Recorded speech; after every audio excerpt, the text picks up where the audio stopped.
I'll tell you my questions are, there's a couple. And one is, why, how did they come to the decision to leave? Pardon? How did they come to the decision to leave the emperor in place at all? To leave it? Yeah. Well, let me tell you how this come about, okay? The push was to remove the emperor. The question number one was to declare him a war criminal along with Tojo, in which case he would have been hung if they hadn't been found guilty. But at that point, that's one, okay? Now, what happened was that at the time that MacArthur was beginning to get around to dealing with this question seriously, I mean, really work on it. Okay? There was no question about Tojo and the generals, okay? And then they made all the moves to identify all military men and naval men, rank of major and above. They were prohibited from teaching and engaging in taking any public office at any level for a period of 1 year, 2 years, 5 years, depending upon the well, the severity isn't quite the right choice, but depending upon how deeply involved they were in policy making and so forth, and so forth, during the war years. To put it another way is that when I presented my dissertation to the University of Chicago, the professor, who was a professor of political science, said to me, Mr. Doi, he said, now, what would have happened had we lost the war and Japan were to have occupied us along with Germany among others? And in what sense? You mean if they were to come and to review people and determine who was going to have a role in the remaking of America? Is that what you're asking? He said, yes, that's the way. I said, well, let me ask you, sir, he says, how actively involved were you in this war, in the war effort, Did you contribute to the war effort, buying bonds and so forth? Yes. Did you go around giving speeches, writing about it? Were you ever a consultant to the War Department? Okay, so yes, I was. Well, I would say that you were a pretty dangerous guy. You probably prohibited from returning back to professor teaching or doing any government work for at least maybe 10, maybe 15 years. He says, I understand what you mean. He said, okay, nothing's like that, all right? In other words, I tell people, to be perfectly honest, I said, don't ever lose a war. I think the Germans understood that. Don't lose the war. All right. And I think one of the saddest ones was General Yamashita in the Philippines. He was the commander-in-chief. He was a tremendously able, fine person. And one of the guys who was in my photograph with me in my class, Ichino Kuchi, was left in Philippines. He didn't come with us to Tokyo. He was assigned to the war crime trials in the Philippines on General Yamashita.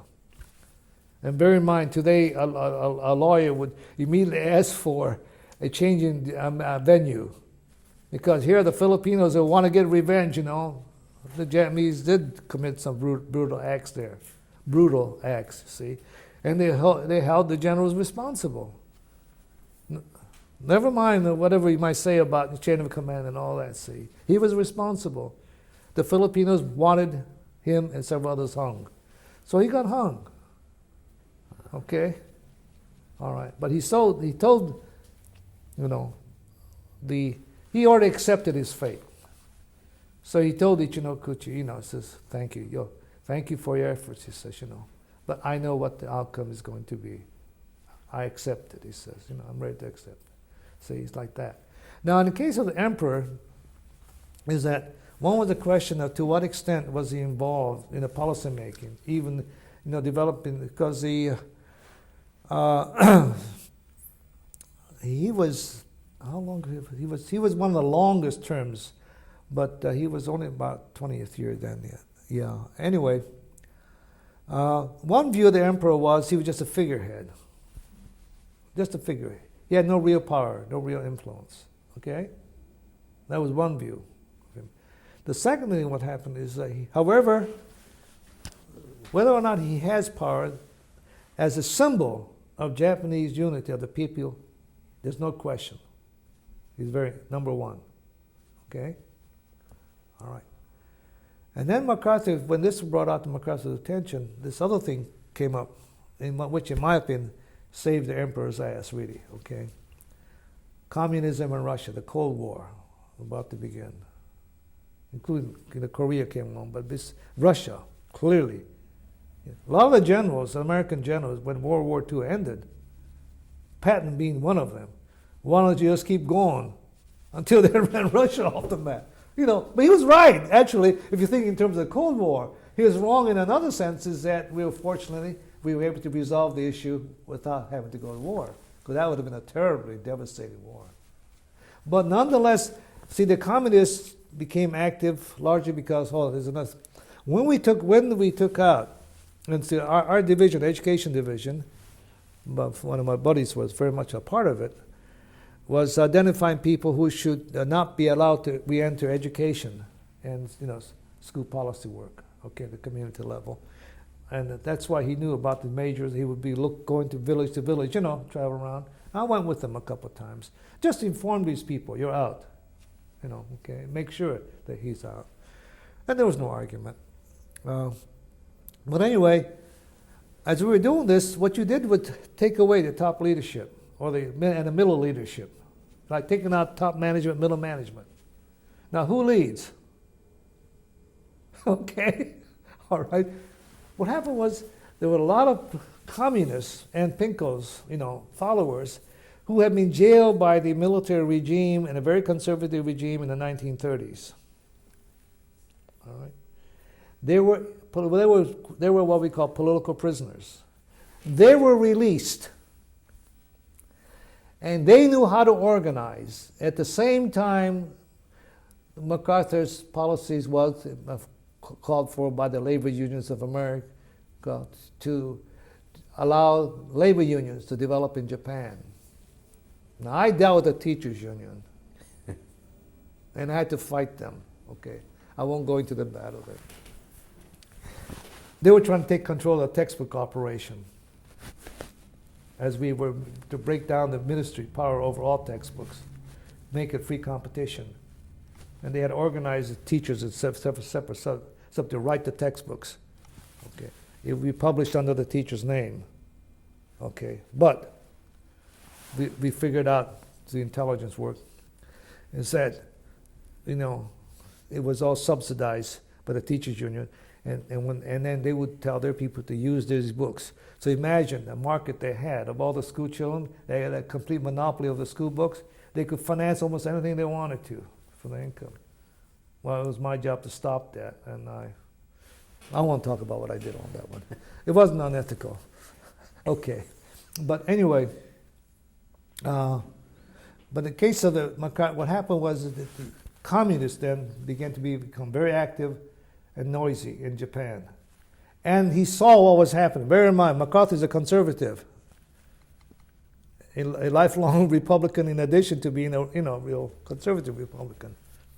And anyway, so he began to put the brakes on the liberalization. In other words, anything moving towards socialism. Okay, he put the brakes. And that was about middle of the third year, 1940, 46, 47. But then in 47, I was beginning to see that happening. Other people have noted it afterwards. But I got wind of it very early because I had to fight the teachers union. And the ministry people told me, hey, wait a minute, these are communists, they're former communists. I said, I said, yeah, so what? I said, it was supposed to be a democracy, okay? I had to yet to learn about communism myself. Then I was just a kid then. Anyway, but so if you eliminated the emperor, then there is no longer a symbol of unity in Japan. The communists would literally have taken over. You see what happened? You have to. You see, you take out the middle level leadership and the top leadership. The generals, many of them were hung. There was this, others like colonels who were important, and bureaucrats who held, were a very important part in forming the war policies, etc., and carrying them out, were restricted or denied positions of any importance, in the management of the remaking of Japan. And so you turn out these communists loose from the jails who knew how to organize, who had a vision of a future, a communist future. And then you go and topple the emperor, What do you got? Hey, they take over. And that, in my opinion, is what led MacArthur finally say, you know what, we've got to have a unifying figure. And all this turmoil that's being created, all the changes we're making, this unify. Despite the fact that the emperor said, I am no longer sacred, and people need no longer keep their heads down when he walks by or goes by, despite all that, and despite the fact that he very clumsily went about doffing his hat, shaking hands, kissing babies, okay, he did that, trying to become, is that the Japanese people still respect the Japanese imperial family. And then you have the same questions in England. Do they want to continue the royal family or not? See, okay? But in Japan, it's even more important because the Japanese royal family to date has had very few instances of being scandalous. Okay. Anyway, so that's why the emperor was retained. But they stripped him of his divinity. Or he stripped himself of his divinity. So were you there when he announced it? Yeah, I was there. So what was people's reaction to that, the populace? Well, they just accepted it. After all, the emperor said so himself. Okay? Yeah, but the fact that the MacArthur may pushed them into it and has nothing to do with it, all right? The emperor himself accepted. But they were concerned. When he said that, I think everybody accepted the fact that he was not going to be decapitated himself. He was not going to be treated as a war criminal. That was the thing that would have been upsetting. That he would have been. Yeah. And I think that was a right decision, a very crucial decision that MacArthur made. If they had treated the emperor as a war criminal and if they had disposed of the imperial system, Japan would never have made the kind of recovery it did. It would be a communist chaos back and forth, And I sincerely believe that. But yeah, I'm glad you raised the question. Yeah, a lot of people ask that. Yeah. Well, another question I had that along the same lines is when the treaty was decided on. There is no all these lawsuits that people now try to sue Japan. Oh yeah. For the treaty has absolved them of all legal I know. Right? Yeah. Was that a MacArthur thing, or was that? How did they negotiate the treaty? I don't know. No. I don't know anything. But I don't remember. I was not involved in any way because that was done by the time I went to Japan. The treaty, when on the battleship Missouri, when the treaty was signed. Gee, I was just a GI in the Philippines. No, I just wondered if you knew because I was why that was written. I know that there were NISAs involved. Right, there's a picture of the signing, and there's I think he was a lieutenant involved, but that was simply for interpreters. See, but I have no idea. I read about it. It just never sunk in my mind because to me the treaty was unimportant. Okay, all I know the war ended. It was unconditional surrender. Period. Okay. Another question. Yeah, but let me comment on one other thing though. The minute is war reparation, all it really says is don't lose the war. And especially if you become rich after that, that's part of Japan's problem. And one of the reparations, we got an issue not too dissimilar here, the blacks asking for reparation for the history of slavery. Well, how can you deal with the question like that?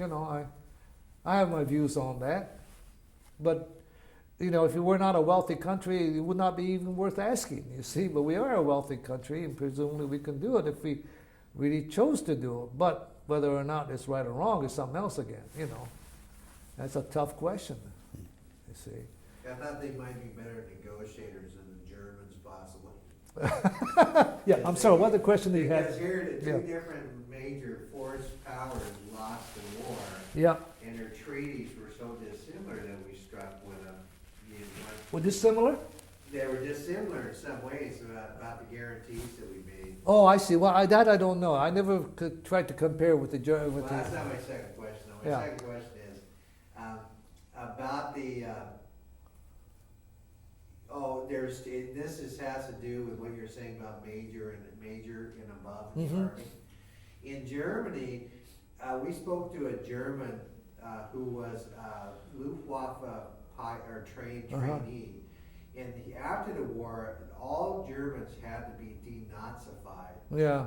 where you were interviewed for, Oh, really? yeah, and you were interviewed, Oh. and then they decided if you were a Nazi and to what degree you were a Nazi. Oh, I see. So That didn't take place, not in Japan. Oh, I was just wondering if the major and above thing, if it was similar, where you actually, someone made a judgment that this man was more involved than, you know. Well, I think that was in the case of, yeah, we couldn't give it a term like Nazi and non-Nazi, okay? Because that didn't exist in Japan. All right, you're all presumably loyal subjects of the emperor. As a soldier, you were an extension of, you know, the emperor as well. And well, that's what some kind of theory of governance has existed then in service. When a soldier went off to war, you know, he died for the sake of the emperor. Nation. That's why they took surrender so seriously, and death so seriously. They would rather die, you know. They thought they would rather be dead rather than to surrender. But human nature takes over. You want to live, okay? All right. And so much of that becomes what they call a mythology that only works to a certain point, and beyond that, you know, reality takes over. The reality being the wish to continue to live, okay? All right. Now, in that case, we had a pretty clear picture within a short while after the surrender of the structure of command and responsibility, you know, in Japan, in the military, okay? Now, one group that people thought might be brought under and charged with the Zaibatsu. We keep reference to Zaibatsu. That's I think it's a big five, the economic power. Japan, until throughout in the latter part of the century, from last century into the modern time, World War II, was really dominated by what they call the Zaibatsu, huge economic monopolies, literally. Okay, Mitsui, Mitsubishi, etc. You know, and they were supposed to be broken up in the interest of creating competition, you know, etc. And it's called a democratization of the economic substructure. But it's very clear that the Japan, by the time the occupation closed, had already begun to take things in its own hand, and still using the older system of, you might rely upon major firms, especially firms with long history of ties with the Japanese emperor and the government, you know, like the Mitsui and so forth, were allowed to come into being again. And it's still there, but we use the term Japan Inc. Remember hearing the term Japan Incorporated? Well, it's supposed to be the MITI often referred to is the government agency that in effect reviews all new proposals for major economic development, okay? And they would determine, pretty much it was their say as to choosing between 2 or 3 competing firms, who would be encouraged to, who would be supported in terms of competing. But they expected worldwide impact, not just locally. Okay, and that's something that's what led many of our firms in this country to object to the competing with the Japanese. So we're competing against Japan Inc. not Toyota, not Honda separately. You see, Sony I think has been accused of that. But actually, a lot of the names that came forth after the war were not names that were known before the war, especially manufactured the high-tech stuff. But on the area of finance, it's still there. Okay. In the picture that I gave you, 2 of the daughters of the Mitsui family came to work for us as secretaries because, see, they learned English in their college, women's college they went to. So they spoke English quite well. And the reason why their families wanted them there was, first of all, to get to know what Americans are like, and number 2, to polish up on their English. Hey, those guys weren't dumb, I tell you. I said, Mitsui, I said to Takahashi, my Japanese, you know, he came from a very good family himself. He was a Columbia educated, a Japanese, and University in Columbia educated sociologist before the war. And he says, well, that's the way Japan works, he says. So I knew then, that we could only change it so much. But nonetheless, that's one of the strengths of Japan is that from the Meiji period, that they were able to adapt so quickly to new ways, and especially what we call the new industrial world, from what was really a primitive, in terms of medieval, in terms of the earlier structure, and how they even forbade people to travel overseas, and how it was by penalty of death to be seen reading a foreign book, and so on. And yet, once the Meiji era started, they sent all their young samurais, and they were no longer samurais, but they were now supposed to represent students, scholars. A lot of them went to Germany. That's where the Japanese university is really patterned more at the German university, the research university, than American universities, you see. Is that why they're technical? Yeah, that's why they went Germany, to. Well, they looked at it and said they want medicine and technology. The medicine that they took over, and the first textbooks they were really from Dutch. And Dutch and German are almost identical, very similar. And the thing is that what they saw as science, from there they understood with Germany. So actually the early years, in the latter part of the 19th century, 1800s, late, when they began to modernize and go abroad, is that they were going to England, but Germany first and then to England. For some reason, they bypassed France. They didn't think, and they bypassed the U.S. to be perfectly honest, for a long, long time. And so the Japanese major universities, their department of structure, is like the German structure. You have here Professor So, the doctor, the number one man. Mm-hmm. Then you have a bunch of assistants under him, okay? And then the thing is that appropriations made to the professor, the head of this unit, and it's only by success seniority that, you eventually get to the top. But anyway, but their higher education system, the strength of the Japanese education lies with the elementary and secondary schools. They somehow, even after all this tinkering, have managed to evolve and to sustain a very effective system by which they do a fine job of training the upper half of the ability group as well as the lower half of the ability. We do as good a job as I'm saying of training the upper half of our ability group. But we're terrible when it comes to the lower group. We just can't seem to teach them anything, get them excited about learning. The Japanese have said over and over again, that's the reason why they have such good workers in the factories. That's the lower bottom half they're coming from, not the bottom 10%, but certainly from 50 to 40 to 35, in that range, about the lower level. And I think almost every educator will tell you is that, the top students are always easy to teach. They might be a bit sassy, but they'll learn, you don't even have to teach them. Once you point something, they're off and running. But how do you get that, especially that middle group in there? That's crucial. But the Japanese have gone even below that level, done a marvelous job, you see. And whereas our strength, the America's strength, is with the universities, colleges. We are the greatest in the world. No question, there are great universities in Germany and France and England as well. But overall, we have, I would say, 100 of the very best universities in the world here. Washington being one of them, Washington State. Yeah, they will qualify, especially in the field of, not in every field, but especially veterinary medicine. I think it's excellent. And they have one of the best in the country on what they call, what's the word for it?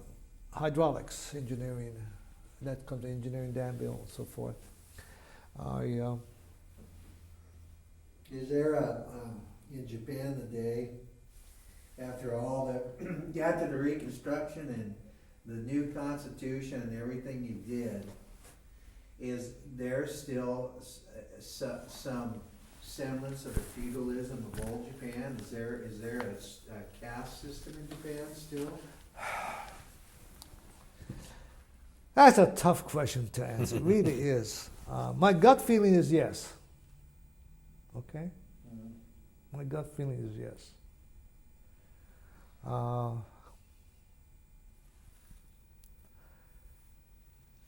They've tried, but they don't talk about it anymore. There is still a subclass called the ETA, or the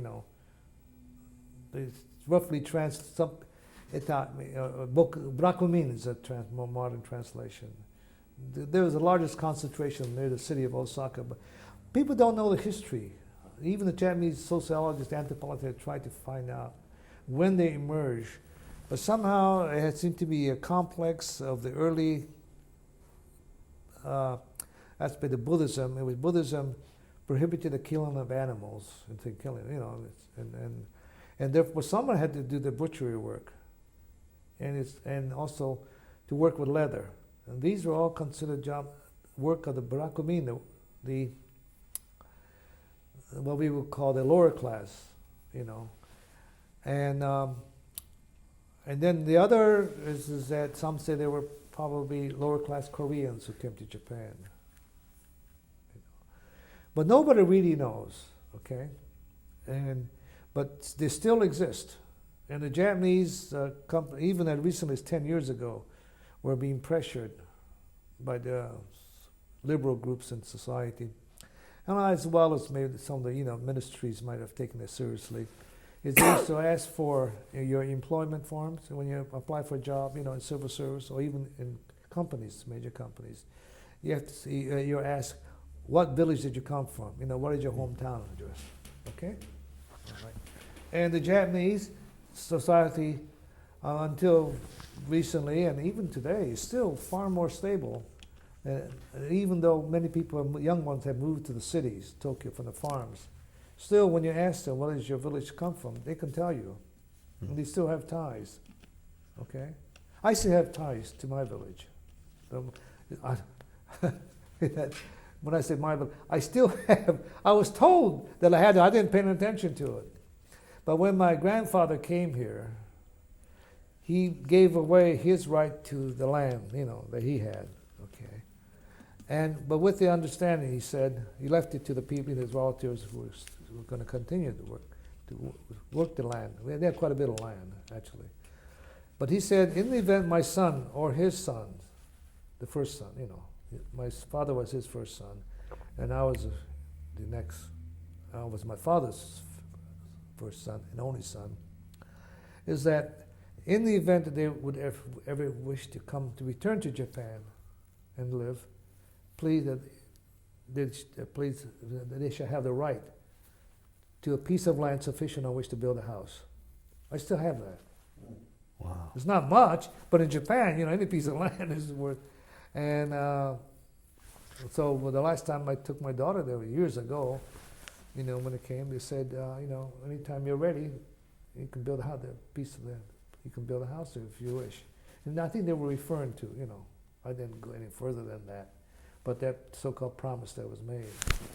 So you actually you actually have continued relations with your family back. Well, not that close though, But you met them. Well, yeah. When I went there, I did the proper thing. My daughter wanted to see it. She wanted to visit my wife's place, home site, as well as mine. And both of them, the families are still quite intact yet. And ever since then, my daughter's never wanted to go back to Japan. She says, no, that's what I want to learn, where I came from, descended from, and I'm satisfied. She came up and she walked into my home. It was quite an extensive home. It's been there a long time. We walked up a hill, and that's where the ancestral cemetery. We have our own cemetery there, and we did a proper prayer of respects to our ancestors, and I left money, to care for the cemetery.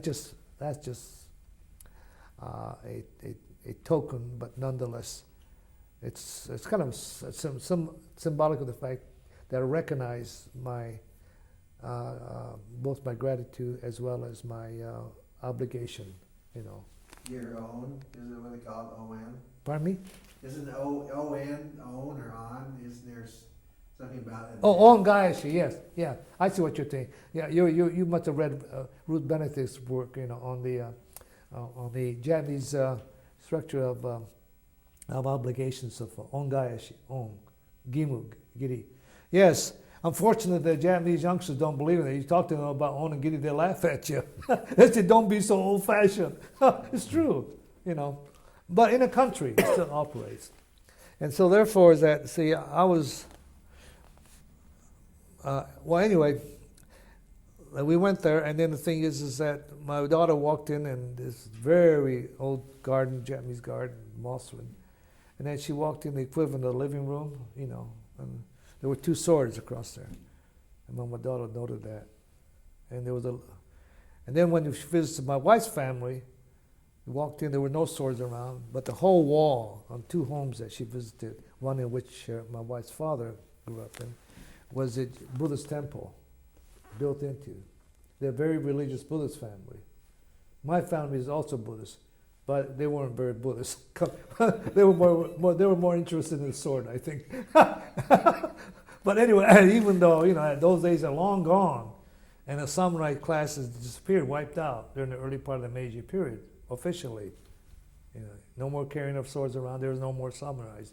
But still, the lineage is definitely remembered. Okay? People do not forget that easily in Japan. And I find that this still to be true is that when I hear of someone, for example, not everybody, see the wife that's taken in by the prince not too long ago, she was a graduate of a Japanese university, came and she was assigned to working as a staff member of the Japanese consulate attached to the what is that? United Nations, okay? Beautiful girl, very athletic. Her father is a career diplomat, but from a very good family. Well, the imperial family, the prince wanted to marry her. They married, because she recently had a child.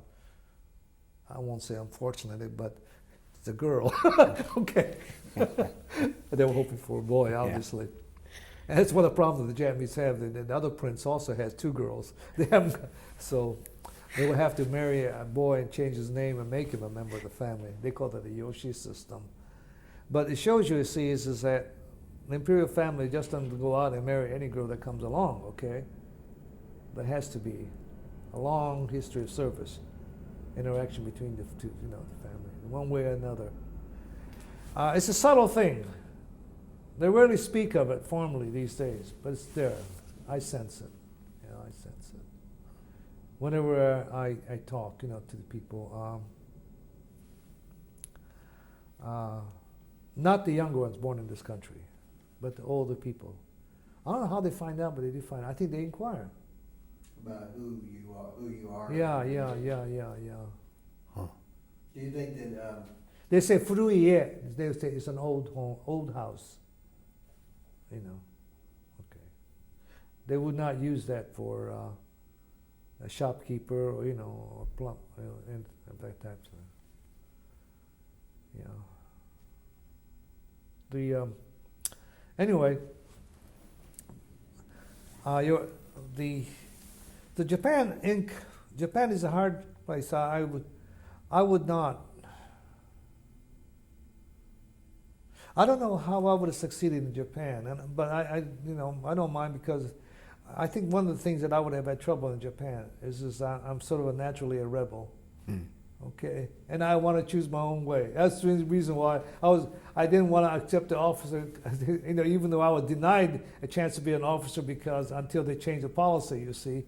By the time they got around to offering me and asking me, would you be interested in taking it? So I said, hell no, the first thing I said, you know. But they were asking me which for the two I would prefer, and I said, hey, I'm not a soldier, yes, I've served. In fact, I was classified. I looked at my discharge paper, and one of the things, so I forgot that I had qualified as an expert rifleman, because I was handling guns when I was 10, 11 years old. That's in California in open fields, you know. And I used to shoot quails and pheasants with a .22 rifle. Gee. I aimed for the head and the neck. See, with the Depression era, I couldn't waste shells when I went hunting. That's why even though the family had a 12 gauge and a 410, which is a rare gun these days, I just never could get the money to buy the shells. But the box of 22 rifles, I could get 50 shells for something like 15 cents. See? What did your father immigrate to do first, originally? Pardon me? Your father immigrated originally, right? Immigrated here? Yeah. Yes. What? So did my grandfather. Oh, your grandfather, they come together? Or No, my grandfather came here first. And he left my father, who was quite young yet, turned the century. And my father was born, but he left him in the care of the grandfather, his grandfather. And he came to this country, you see.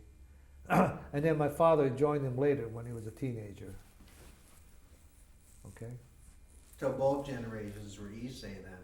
Yeah, actually, so I'm basically still an Issei, but I had really two generations came before, before. So your grandfather, what did he come here for, to do? I never asked him. But I think that this is a question that's been raised by a number of people, and it's never very clear why so many came from the Hiroshima, Yamaguchi area, Kansai area. Well, one answer is clearly that was an area that was early populated, had oldest history in terms of population. And the Japanese rule of primogeniture, where the first son gets everything, and it's up to him as to how he divides land, whether your family owns land. You can only go so far. So many generations, pretty soon your land pieces are too small to break up anymore. That's what happened. That's one big thing. Okay? And that plus the fact that Japan had not yet moved far ahead enough in this industrialization for the jobs in the big cities to open up yet. They were just beginning to. And the other thing, on my wife's side, my wife's father was an educated person. And he was the first in his village to finish what we call the new high school, And he could have gone on to college, but he came to this country and he gave up his inheritance. And my wife often wondered why. And we tried to put the pieces together. It's kind of hard. But I have a feeling that from the conversations I had with him in the last years and what my wife says, he was a real Democrat. He believed in the democracy. And another thing is that he did not believe in the Russo-Japanese War. He was anti-war. And I think he was about to be drafted, which is a good reason to immigrate, if you don't want to be drafted, okay? So let's put it that way. But he was a very peaceful, articulate, intelligent man. He would have had a terrible time in the army, Whereas I could have that, Mine has nothing to do with being against being a soldier. Yes, I would serve if I had to, But the thing is, then I would do a credible job. But I don't like it. That is the idea of being a soldier is not my choice of occupations. Why did your mom end up back in Hiroshima? I never found her. That's period. Did your mom ever immigrate? Pardon me? Your mom went back to Japan. Yeah, well, went back to Japan late 1920s. I was only 4 years old when she left. Yeah. So was it just your mom going back, or did? No, she and my father got divorced. Oh. Yeah. So no children went with her? Two of my younger sisters. Oh, Yeah. So were they back Yeah. there also? No, they came back because they were American-born, American citizen. One came back just before World War II, and the other one came back after the war. Returned. Do they live here? Yeah. Well, no, one's in Chicago and one's in San Francisco. Yeah. So that must be sort of interesting that two sisters, and one was there and one was here. Their view on those years must be sort of different. Oh yeah. In other words, well, I came from what they call a broken family. By all rights, I should, not have gone to college and been all kinds of problems. No, but there was a difference. See, I had a lot of cousins, including my grandfather's family. And one of my cousins said, no, we'll take them, They had two older boys and an older girl. And I said, oh, we're on a farm. We could, there's room for him. So you had a big extended family. Oh, yeah. So I never. I don't think Carl asked this, but what did you think about the use of an atomic bomb? The what? What did you think about us using an atomic bomb? Well, you know, this may strike you as a strange answer. Later, he said, I got to know the Oppenheimers. I didn't get to know Robert as well as I knew Frank. But he was a physicist at University of Colorado. And Oppenheimer ran across in Los Alamos and whatnot. I was in Santa Fe for a while after the war. And not too much, but then I knew what kind of people they were. And I also knew some of the physicists from the University of Chicago when I worked with him. It's a very tough subject and a very touchy one. And I know that Oppenheimer felt a sense of guilt, I believe, because he, I understand, had a role in persuading Truman to use the bomb. And one of the charges made against the physicists who were involved in that period was they had, a lot of money had been spent, on developing the bomb. Okay. And they saw that when the war ended, that the support for physical sciences might end. And they felt that the way they had to get some proof that they can create something astonishing, given the time and the money. And it turned out to be the bomb. In other words, if the bomb had never been used, who would know how effective it is, how dangerous it is? How will we know when that went on to become now the so-called, the new bombs, and still nuclear, even more powerful, okay? And yet the reason why we don't want to use it, we know how to what damage can be wrought. But even the first primitive bomb, that's the reason why we fear it so much. See? But at the same time, he ushered in, especially when the Cold War came along. My gosh, I mean, no halfway decently trained physical scientist would be without funding. We spend money like crazy developing nuclear weapons and all kinds of weapons, you see. And that's the one area in which it's hard to say, did we gain in other ways? I'm not sure, But in talking to these men, I realized that they were not motivated by profit in the conventional sense. It's not like a corporation expecting to make $1 billion, therefore they did this. Nothing like that.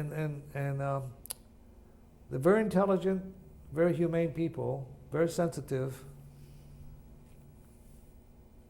And yet, as physical scientists, at least those men had a sense of, I hate to say guilt, but the sense of, you might say even remorse about the fear that he has created among people, and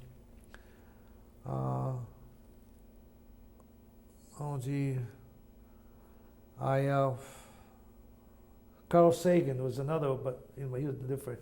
He wasn't the greatest scientist, but he was a hell of a good publicist, okay? Now, his kind of science was very different, in the stratosphere. That to me is fascinating, okay? So but I'm simply saying is that the thing as an academic, I hate to put any restrictions on a search for truth, for understanding, And yet I realize when I think about the history of the atom bomb, the first nuclear reactor, when I went to Chicago, I used to walk by that Chicago Stagg Field to my graduate student apartment all the time, never thinking that there was any radiation there. It wasn't a safe place, I learned later. But, I went back there in 1948, and the people weren't yet aware of. And I ran across some other people who were involved in their project, and they had cancer, and they were trying to get some kind of reparation. It was hard. It was hard to prove. Now we accept it. I mean, in those days, what they call the impact, of the atom bomb. And also, I visited the group of people who had been affected by in Hiroshima.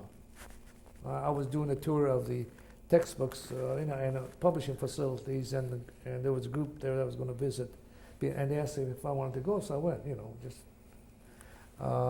just to see. And as I said, I saw Hiroshima, and I saw Nagasaki too. But I said to myself, that Mr. Truman, when he made the decision, I don't know what went through his mind. If he honestly thought that he could save hundreds of thousands of lives of both Americans and the Japanese by dropping that bomb and scaring the hell out of the emperor and Tojo so they would stop the war, then I say I'm glad he used it. Not glad, but I think he had no choice. I'm not saying glad, but I'm glad he had no choice, I believe, because so we were being prepared for the all-out assault on the mainland of the main island of Kyushu of Japan, village to village, hamlet to hamlet. You wipe them all out because they're going to come at you. Okay? Banzai. Okay. Long live the emperor. That was it. And I honestly believe that would have come about had not something dramatic taken place. That's the way I would put it. I'm glad I was not Truman, to make that decision. But I don't hold it against the United States, despite the fact that I think maybe my mother may have died there. I'm not sure. I think later I heard she might not have. Okay, but it's all lost in lots of things. But such a high proportion of the Japanese Americans in this country came from Hiroshima. All right, and so it's kind of, why did it pick Yama? But then, well, all I'm saying is, I wish he had picked some other city, which doesn't make sense either, moral sense, But the people of Hiroshima, however, I think have taken it extraordinarily well, and I guess to the extent that you can make, lemonade of something very tart and sour, is that I guess they've done it. They've become a symbol of, you might say, of a terror to be avoided by mankind. See, and I think that message is clear. And here in Seattle, for many years, until about 10 years ago, I met annually to the Buddhist Church and the Japanese associations here with the survivors. There were quite a few survivors of the Hiroshima blast here. They came to this country. They returned to the families here, see. And they're all gone now. And that project, the Japanese group were with the support of the American, I don't know which department in America, was following these people through the phases to see what kind of impact, how they suffered and how they could have been arrested or cured or whatever. Anyway, but I don't go into any sense of moral anguish. It just largely because of my own definition of war. If you get into a war, don't lose. Don't lose. I don't give a damn whether you're right or wrong, ethical or whatever. If as a country you commit yourself to war, don't lose. Isn't that a hell of a... but at the same time, do everything possible to avoid it. And that's a secret. I don't think we know how to avoid it yet.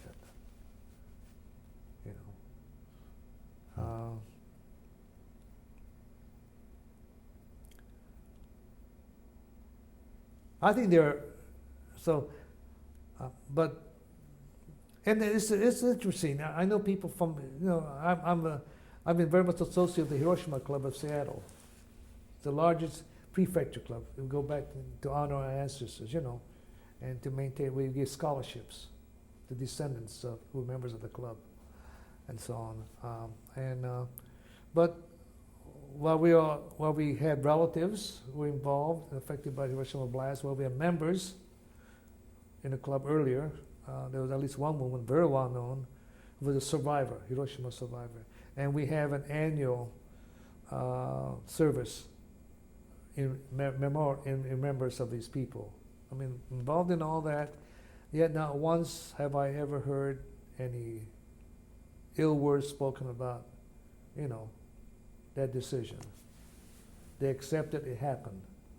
Just like, why were we evacuated? It happened. It was wrong, but it happened. Okay. And that, incidentally, is to accept that kind of as reality, and not to bear as such a powerful hate that you destroy yourself. Okay, that's the key. You know, to not only survive, but to survive as a human being, and to enjoy the opportunity and to exploit the opportunity of being a human being. And with that, we know that from history of humankind is that there are mistake after mistake after mistake, many which we repeat over and over again, you know. But nonetheless, the key, I tell people, accept it, it's happened, you know, and try to avoid it if you can, do anything about it, but whatever it is, keep growing as a human being. And if you can at all, enjoy it. I enjoy it. Okay. I enjoy being alive. And my only regret as I get this age is that there are only about 1 or 2 things a day that I can do. At the end of the day, I'm really saying, where did all my energy go? You know, I don't have much left anymore. You don't recover as quickly anymore. But that doesn't mean I don't enjoy being alive. Okay. And that doesn't mean that, you know, my wife and I already have a tombstone picked out. It's already available in Stockton, California. We're going back home. Okay. Even though I won't take a job in California. You'll be buried there. Now, I was invited to consider post to Stanford, University of California, Berkeley, UCLA. And I'll say I'll be damned if I go work in California, you know, make my career there. Just my one grudge, you know. Is that still because, like you said earlier, I forget the term but going going back, it's not so much them whom we'll be working with, but myself. Yeah. You see, that's the fault in myself. I don't blame them, you know. But that's just certain scars, you know. Pretty much I managed to erase. But that's the one scar that maybe I enjoy having it. Maybe that's why. That blemish, you know, in my own psyche. You see. Huh. Yeah. But I don't feel the same. I don't feel that way about Washington, even though the same thing happened here, but it didn't happen to me. You see, there's a difference. It's kind of a nonsensical way of looking at it, but this harmless. See, it's harmless. Is the community here, where you were in California, there's a bigger Japanese community here in Seattle, correct? Bigger one? Yeah, than where you were in California. Stockton. In Stockton?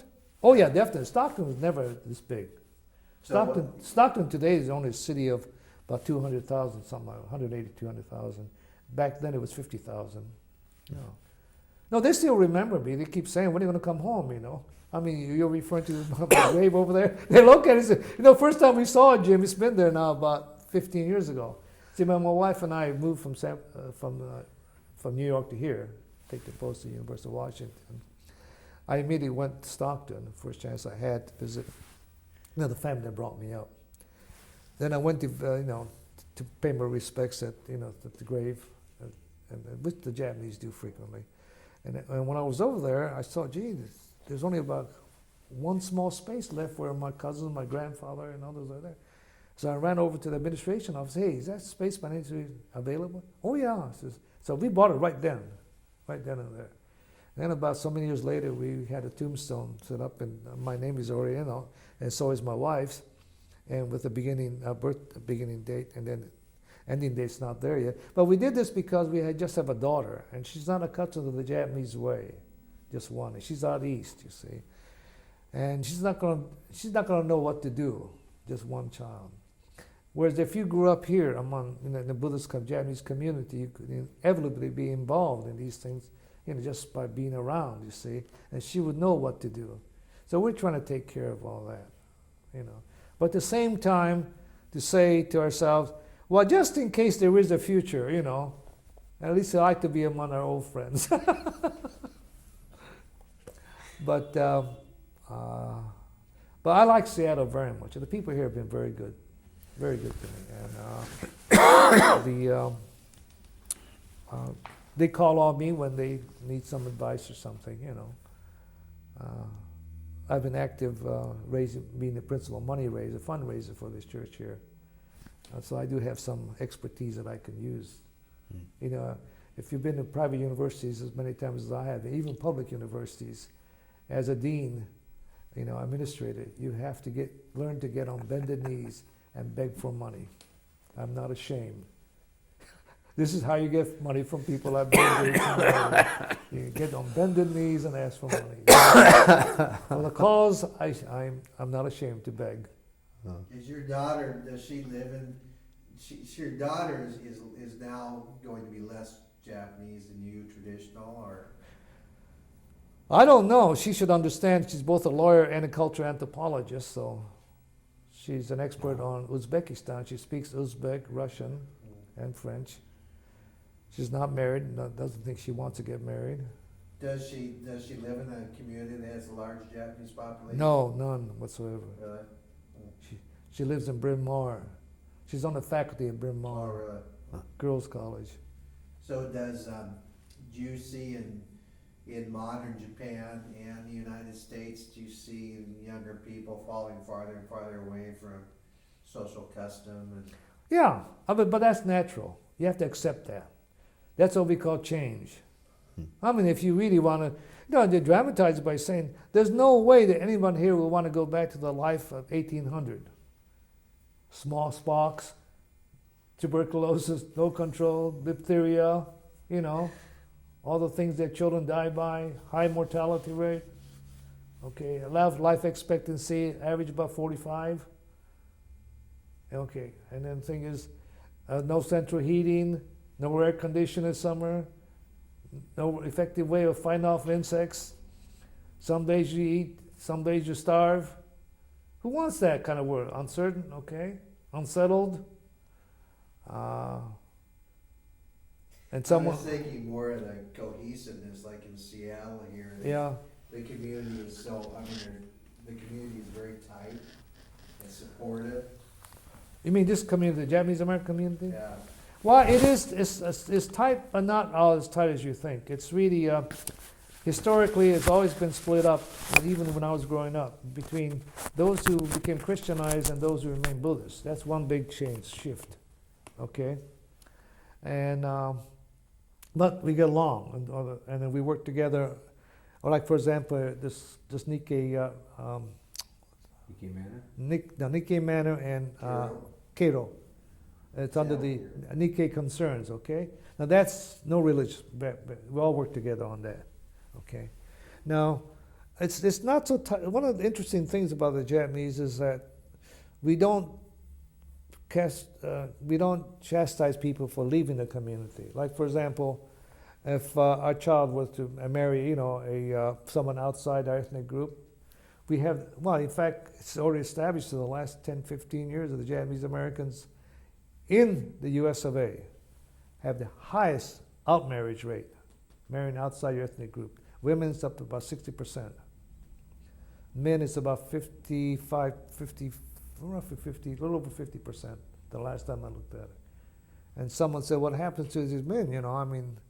I said, some of them don't get married, I guess. I said, okay. A lot of them don't, in fact.